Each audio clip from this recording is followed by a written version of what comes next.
سلام، خوش اومدین. من در خدمتتون هستم. بفرمایید. سلام دکتر، خسته نباشید. ممنون. وقتتون بخیر.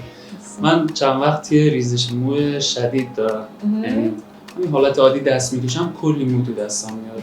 چند وقت شروع شده این مشکلتون؟ 3-4 ماهی هست. 3-4 ماه. مشکل تیروئید، کم‌خونی اینا آزمایش خون تا حالا دادین، چک کردین که نه. مشکلی آزمایش ندادین؟ استرسی نداشتین بعد اون استرس این ریزش مو شروع شده باشه؟ بوده ولی استرس حاد به اون صورت نبوده. یه استرس روتین و معمولی که داشتین. درسته.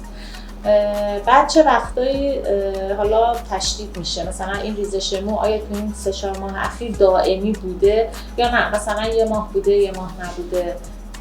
نه تقریبا هست دائمی. حالا اول بعد موهاتون معاینه بشه. من اول یه معاینه از موهاتون انجام میدم، بعد یه آزمایش خون براتون می‌نویسم. بعد بر اساس یافته‌ای که حالا تو معاینه دارم و جواب آزمایشی که شما برای من آوردین، درمان دارویی رو براتون شروع می‌کنیم. ریزش مو یکی از مشکلات شایع هستش و علل زیادی هم میتونه داشته باشه.